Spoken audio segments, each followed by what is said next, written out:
C'est un plaisir de vous retrouver. Bienvenue à ce journal. À la une, cri d'alarme des habitants du quartier Ouinerekwa, c'est en mairie de Bujumbura. Ils disent être menacés par les ravins provenant du ruisseau Tchari. Ils demandent d'être délocalisés dans les plus brefs délais.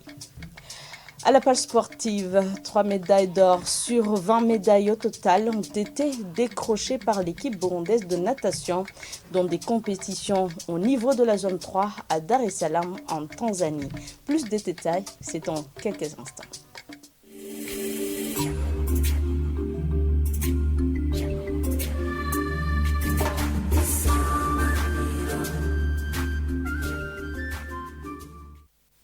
Encore une fois, bienvenue. Nous débutons ce journal avec la page santé. Sur 100 000 naissances, 334 décès maternels surgissent au Burundi. Un chiffre élevé qui nécessite d'embaucher un effectif suffisant de sages-femmes dans différentes structures de soins. Une recommandation de Venuste Ngendakumana, président et représentant de l'association des sages-femmes engagées pour la promotion de la santé et de la reproduction au Burundi, lors d'un atelier de formation sur les soins obstétrico-natals d'urgence de base ce lundi. C'est un reportage d'Armel Moutore. Cet atelier de formation de 5 jours à l'endroit de 15 sages-femmes en provenance de différentes structures de soins va leur permettre d'acquérir des compétences pour aider les femmes qui accouchent et prévenir la mortalité maternelle. Venuste Ngendakumana, président et représentant légal de l'association des sages-femmes engagées pour la promotion de la santé et de la reproduction au Burundi, APCR en sigle, qui a organisé cette formation, souligne que l'un des objectifs de celle-ci est de pouvoir permettre aux sages-femmes de recevoir des connaissances qu'ils n'ont pas pu acquérir sur le banc de l'école. Et souvent, les écoles de sages-femmes privées, les sages-femmes sortent de ces universités n'ayant pas bénéficié de ces formations en soins obstétricaux et néonataux de base. Et une fois arrivé sur télé, il y a des fois où il manque de compétences suffisantes pour prendre en charge la mère et l'enfant. Et par conséquent, les mères et les enfants en souffrent.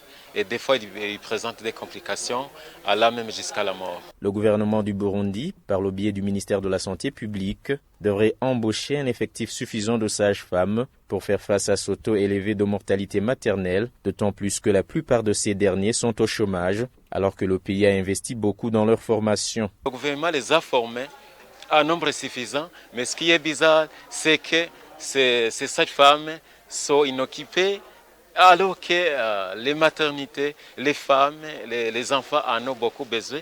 Nous lançons un appel vibrant, surtout au gouvernement, pour que le gouvernement puisse engager ces sages-femmes parce que la population en a beaucoup besoin. Maintenant, nous avons un taux de mortalité maternelle de 334 pour 1000 naissances vivantes. Et vous comprenez que c'est beaucoup. L'un des participants à cet atelier de formation s'attend à une amélioration dans ses prestations quotidiennes. Nous attendons bon nombre de choses, comme par exemple l'amélioration de la santé mère-enfant, la bonne pratique des différentes manœuvres obstétricales, ainsi que la réanimation des nouveau-nés. L'arrêt des hémorragies, l'une des causes majeures de la mortalité maternelle, fait partie des compétences qui sont transmises aux bénéficiaires de la formation, comme le souligne ici l'une des formatrices. Nous leur apprenons comment prendre en charge les cas des hémorragies. Et l'hémorragie, tout en sachant que l'hémorragie, c'est la première cause de décès maternel. Et on les apprend également à faire la prévention des infections. Et chez le nouveau-né, il a été prouvé que les infections, c'est la première cause de décès néonatal. Cette formation en soins obstétrico-néonataux d'urgence de base va se poursuivre sur d'autres groupes de sages-femmes au fur et à mesure que les moyens financiers seront disponibles. Les organisateurs appellent le gouvernement et les bailleurs œuvrant dans ce secteur de les appuyer financièrement afin de continuer à renforcer les capacités des sages-femmes au Burundi. Je vous le disais en titre, environ une trentaine de ménages sises dans le quartier Ouinerekwa, c'est en mairie de Bujumbura, sont menacés par les ravins issus du ruisseau Tchali. Ceux qui se sont entretenus avec nos confrères indiquent qu'ils ne s'y sentent plus en sécurité. Ils demandent plutôt d'être délocalisés à défaut des travaux de réaménagement de ce ruisseau. Cette question, selon le chef de la cellule 10, qui figure parmi les plus touchés, a été transmise aux autorités hiérarchiques. Le point avec Jean de Dieu, il a côté. Ils sont comptés à une dizaine de ménages menacés par les ravins causés par le ruisseau Tchali dans la cellule 10 du quartier Winherekwa et autour d'une trentaine tout au long de ce ruisseau, selon les habitants de cette localité. Cet habitant, qui figure parmi ceux touchés par ces ravins, indique qu'ils craignent pour leur vie et demandent d'être délocalisés à défaut des travaux d'aménagement de ce ruisseau. Je suis arrivé tout jeune sur cette colline depuis 1970. Je suis presque grandi ici. Ce ruisseau, Tchali, n'avait pas creusé ses ravins. Tous ses voisins sont arrivés par après. On n'a pas où aller. Les autorités devraient trouver pour nous un autre endroit où habiter. Sinon, nous sommes conscients que nous sommes menacés. À tout moment, ce ruisseau peut nous emporter. Cette partie est entièrement menacée, mais nous n'y pouvons rien. Nous n'avons pas confiance en cette localité. Nous sommes presque des morts vivants. Suite à ces ravins, certains ménages ont déjà déménagé. Pour un minimum de protection, cet habitant trouve que le périmètre de 50 mètres à partir des rives de ce ruisseau ne devrait plus être mis en valeur pour les riverains de ce ruisseau qui disposent encore des terrains. On est inquiet en tant qu'habitants d'ici. On remercie Dieu quand ces ravins n'ont pas encore envahi votre ménage. Pour les victimes, ils ne peuvent que voler sur leurs propres ailes, soit en reconstruisant ou en déménageant. On ne paie rien de plus. Au minimum, la zone interdite pour toute activité à partir des rives d'un cours d'eau devrait être observée. Contacté, le chef de la cellule 10 du quartier Winherekwa, Divuzimana Nadine, dit avoir transmis cette question aux autorités hiérarchiques il y a un an. Merci Jean de Dieu, Ida Kozé. Nous poursuivons ce journal avec la page sportive. Le Burundi a décroché 20 médailles, dont 3 en or, dans des compétitions de natation au niveau de la zone 3 qui se sont déroulées à Dar es Salaam en Tanzanie en date du 16 au 20 novembre. De retour de Dar es Salaam ce lundi, Cassien Bassogomba, président de la Fédération burundaise de natation, explique que le nombre réduit des nageurs burundais dans cette compétition est l'un des défis qui a empêché le Burundi de gagner plus de médailles. Suivez-le. Nous venons de championnat régional de la zone 3, parmi les 4 zones de la Confédération africaine de natation. C'est une compétition organisée en Tanzanie, précisément à Dar es Salaam. C'est une compétition qui a eu des pays participants au nombre de 11. Le Burundi a eu une place honorable de 6e position. On dirait que ce n'est pas honorable parce qu'on ne sait pas comment ça se fait. Mais en réalité, cette place est occupée grâce au nombre de points qui varie en fonction du nombre de participants. Oh, le Burundi a présenté 5 nageurs. Nous sommes la deuxième petite délégation. Derrière nous, il y a l'Éthiopie qui a amené 3 nageurs.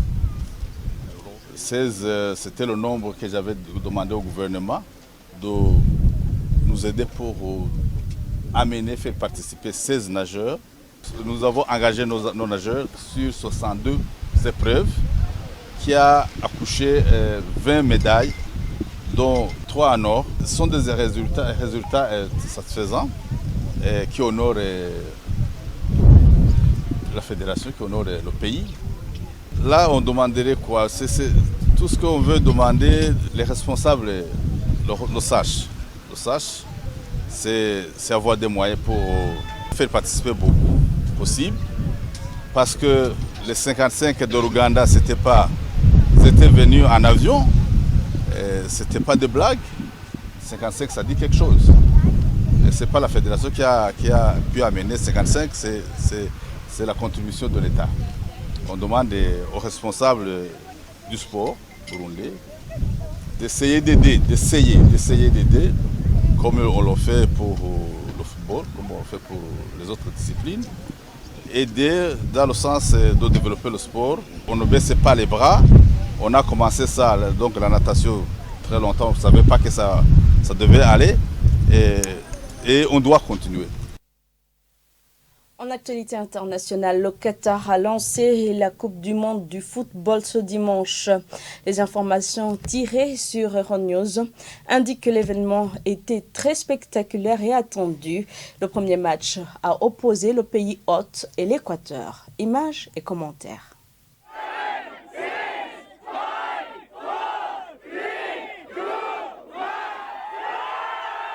Tel le décompte de la nouvelle année, le lancement de la Coupe du Monde a été célébré à Doha.